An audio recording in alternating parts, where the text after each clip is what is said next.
Afternoon, ladies and gentlemen, and welcome to another edition of The Democratic View. My name is Phyllis Italiano, and I am the hostess of this show.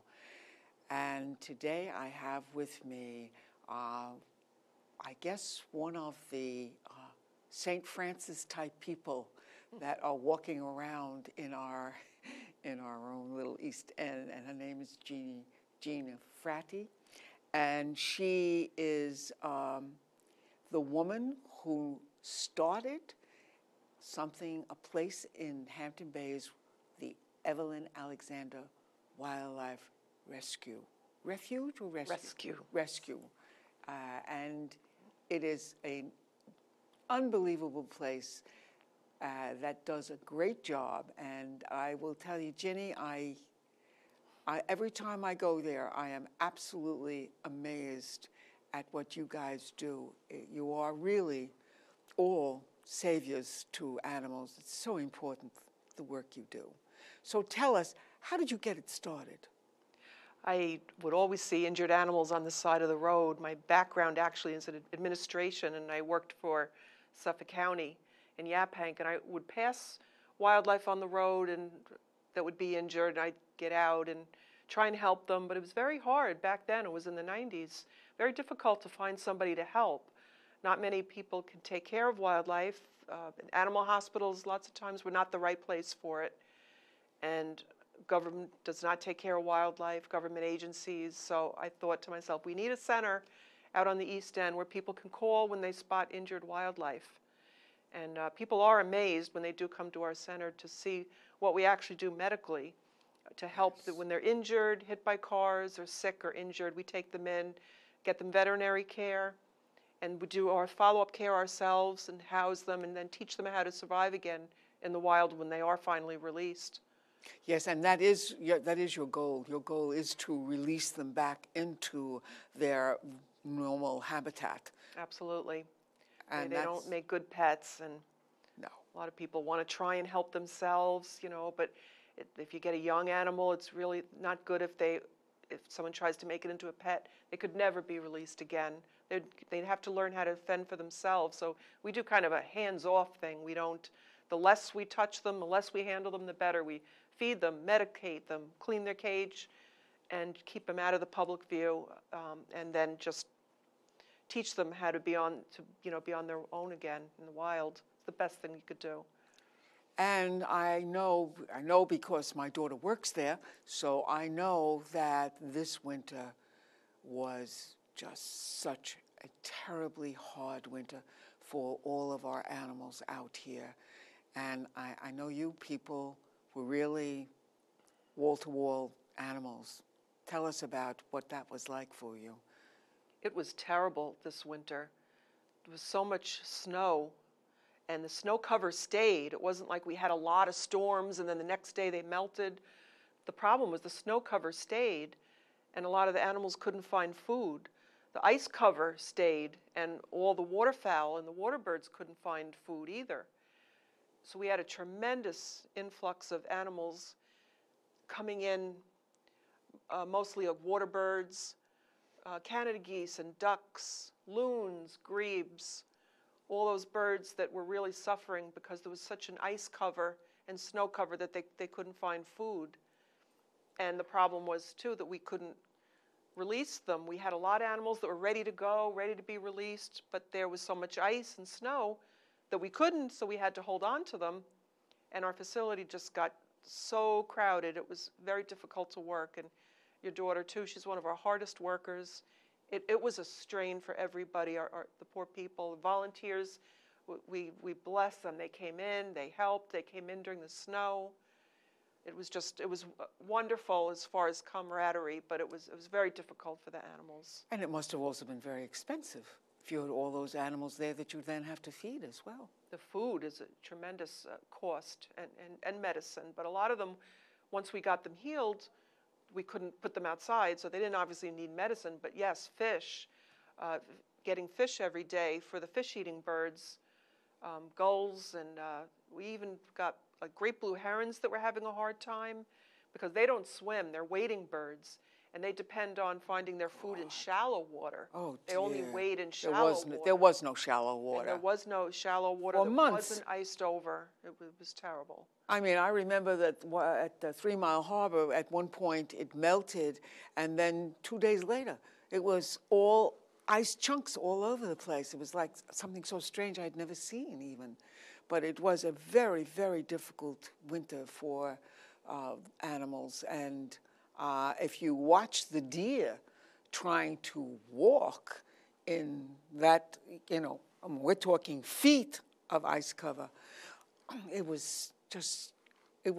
brought you to tears practically because they couldn't get their legs up to walk, you know. That was the first time in my life I've ever seen deer have trouble walking in the snow. And I've seen them before. Usually they can, maneuver pretty good, but when it's very deep like that, they have a hard time and they have to expend a lot of energy trying to walk through that. And your center really is run by donations, am I not correct? Yes. We've received no government funding.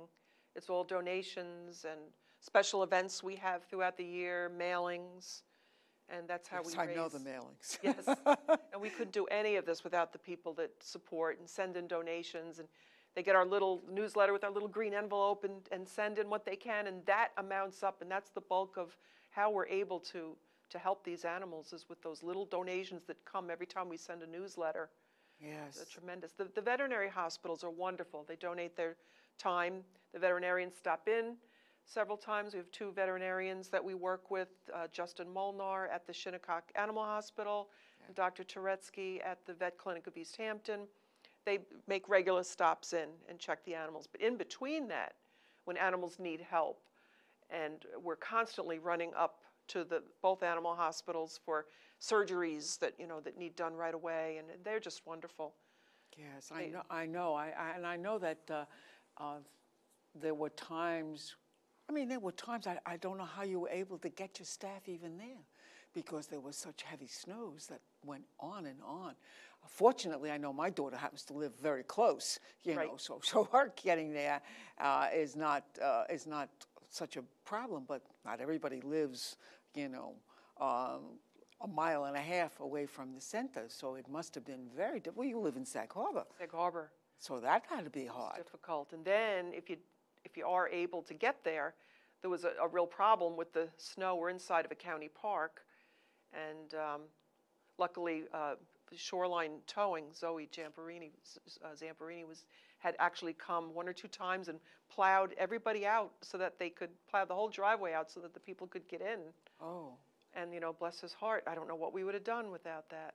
And what about the volunteers? Were they able to make it most of the time? Yes, after it was plowed. Yeah, after it was plowed. So yeah. Well, I know it was. We all cried this winter, but the animals really suffered. At one point, even across the screen here at LTV, that Southampton was offering food for the ducks because they couldn't find anything. And I've never seen them do that. Ordinarily, it's not a good idea to feed waterfowl.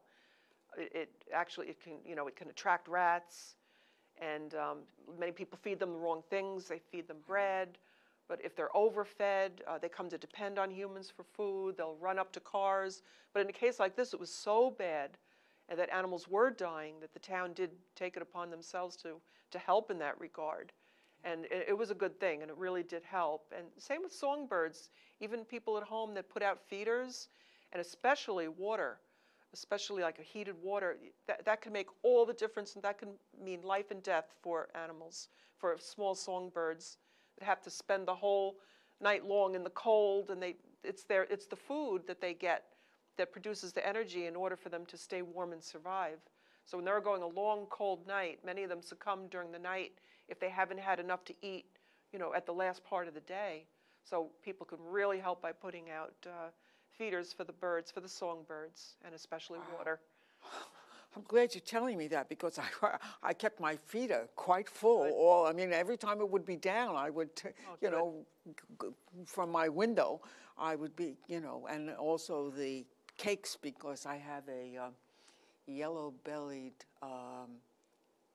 Sapsucker? no, Or red-bellied woodpecker? the red-bellied woodpecker. Oh, yes. Is the one who comes and he eats that, Yes, the little suet. cakes. He likes the suet very much, and I always make sure I have that for him, you know, because it's he's so gorgeous to look at, you know. I mean, it's a thrill every time we see him.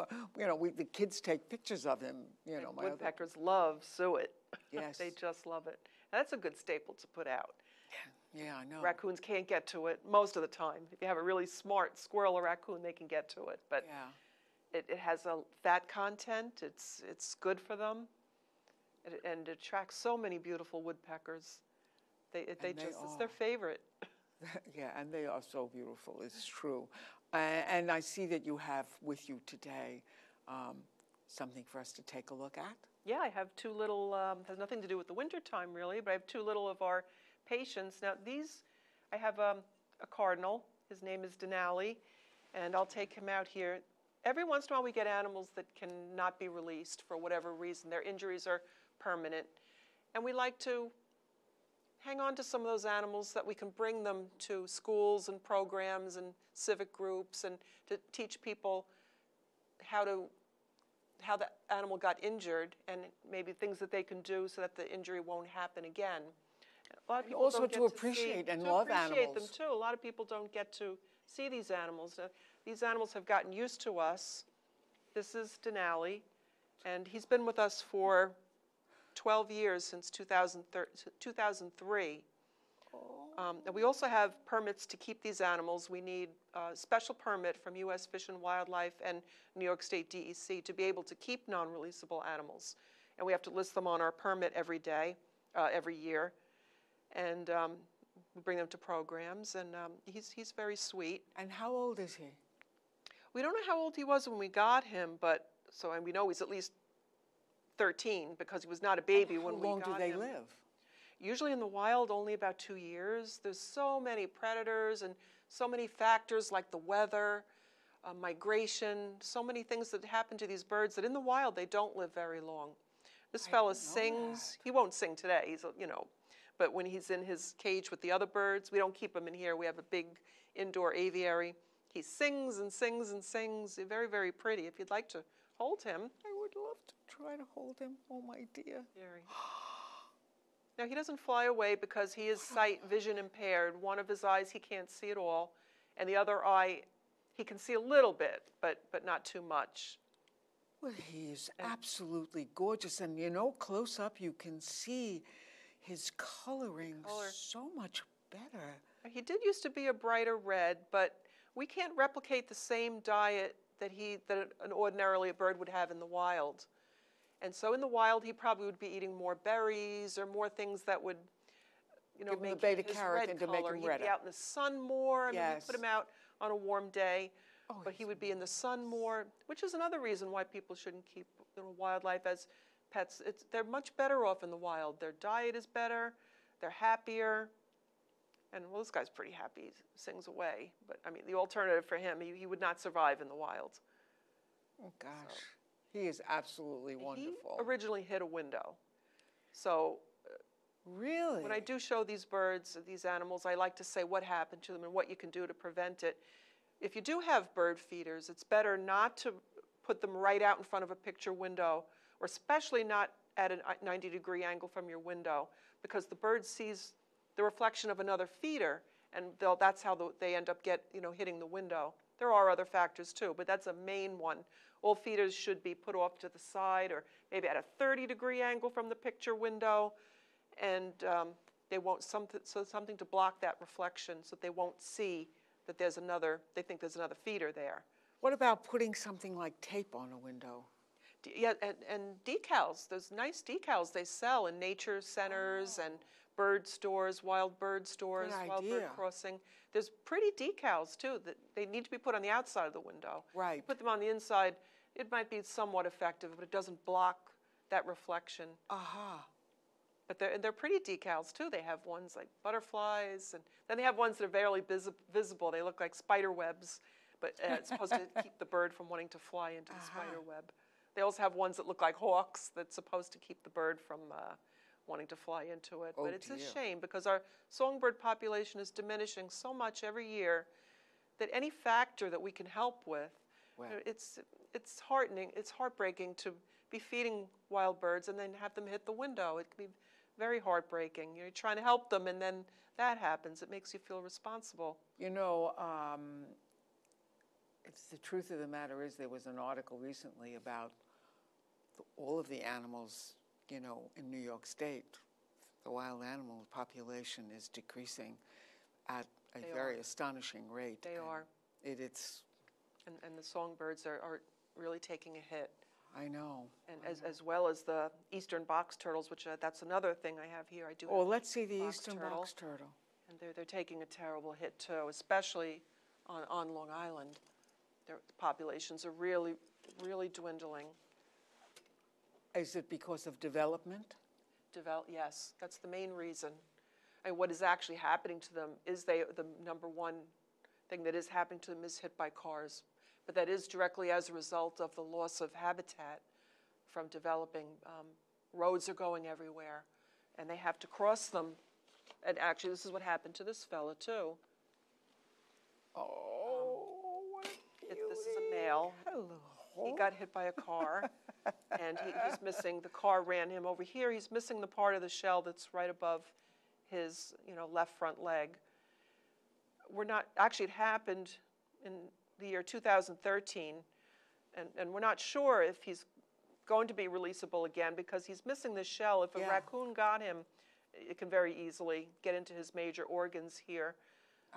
Box turtles are called box turtles because they can lock themselves completely into their shell when they're frightened. This whole hinge here closes up, all four of the legs go completely in, and that way, he has protection from predators, but this fella here won't have the protection that he needs from raccoons or any other dogs. Raccoons eat turtles? They do. They will eat anything if they see any exposed skin.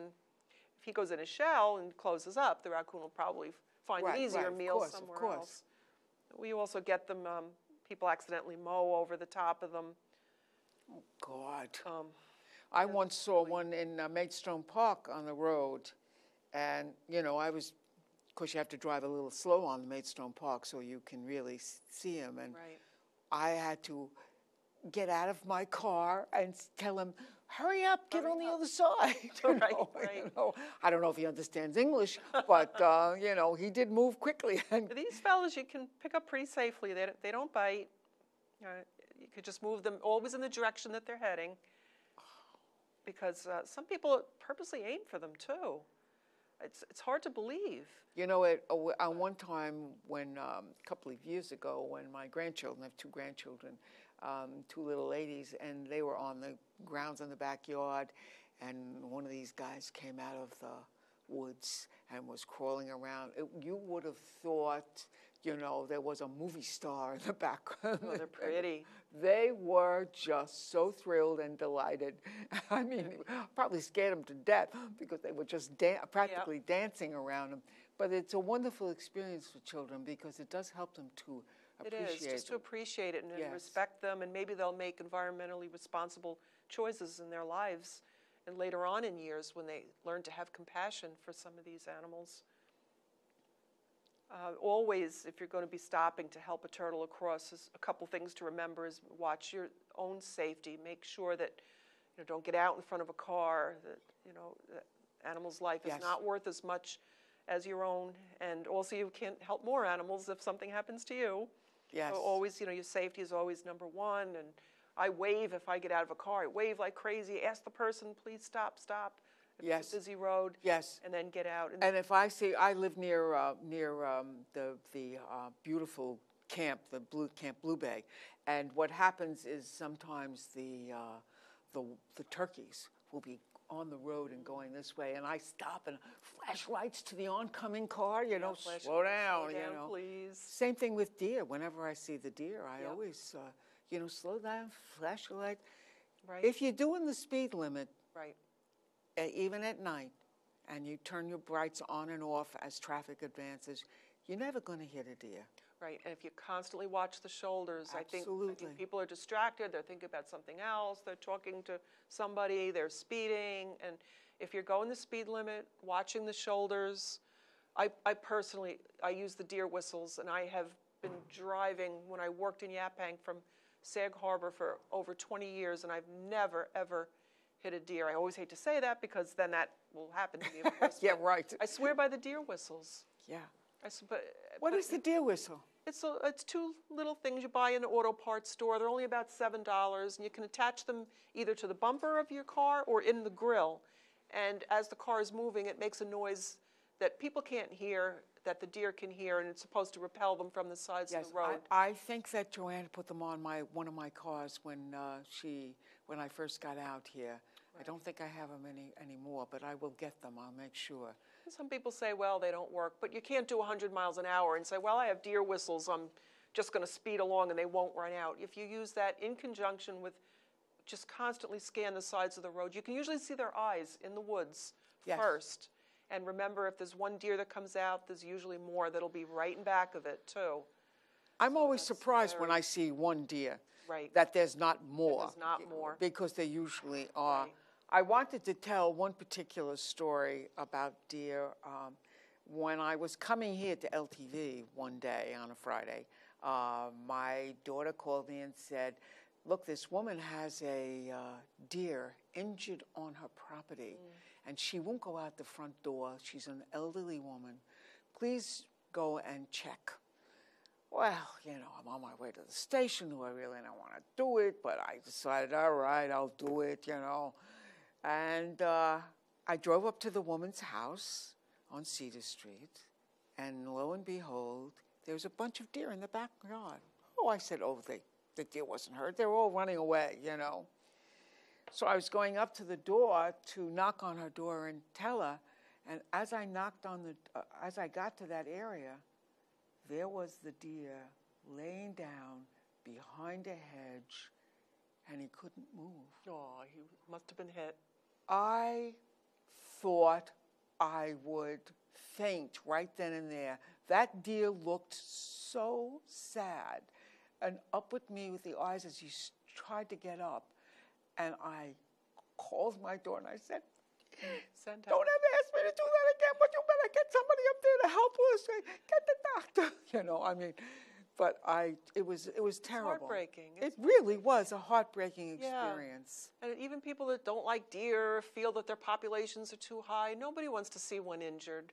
Nobody wants to see one caught on a fence or, hit by a car and can't move. Nobody wants to see that. I hope nobody wants to see that. I hope not. I hope because, the deer is something that there's been a lot of discussion about. There's a lot of debate. And, I don't know if you know anything about the process that they used here, but it looks like that was not the best way to deal with the deer population. I know in Fire Island, we had a program where they were they were made so they could not conceive a child, a baby deer. Yeah, it was a shot. It was a dart. It was a dart, exactly. Right. And my youngest daughter was involved in that. Now, when we were there in Fire Island, the amount of deer, you could feed them off the porch, and we went back after we had left a couple of years ago, and I could not believe the vegetation that had gone on in Fire Island, in our area. It was overwhelming. There were butterfly bushes, there was everything. So it's obviously... It worked. It worked. It worked and worked very well. Mm-hmm. And I certainly would like to make sure that that more people knew about this program because Right. it must have been very effective. And it does take a lot of time and a lot of volunteers, but it does seem extreme to resort to surgery. You know, it seemed kind of extreme for that when darts could have probably been as effective. And to release them right Yes, after right after, surgery, which I that's a think was problem. not, which really didn't sit very well Yeah, with me. it's a problem. You know, I mean, I think some were lost, you know, so because of that. yeah.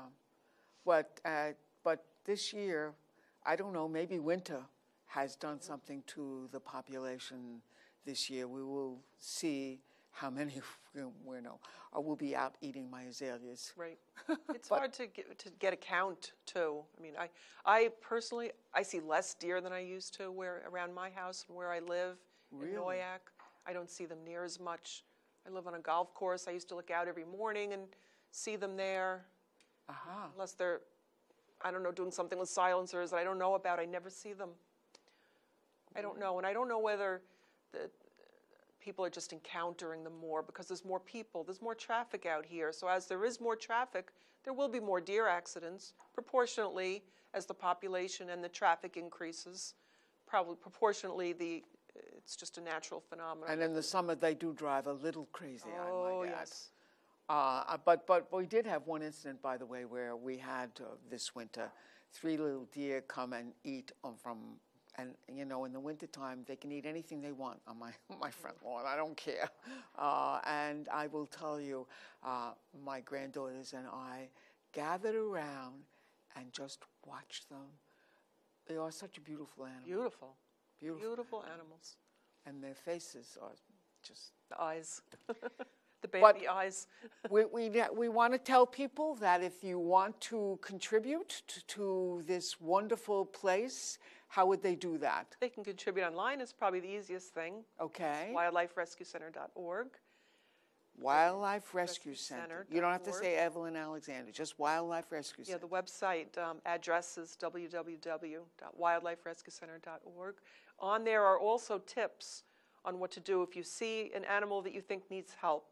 There's all kinds of tips on there. You click on the animal that you think might be in trouble, and it could be that it's just a natural phenomenon. Baby season is just the same way too.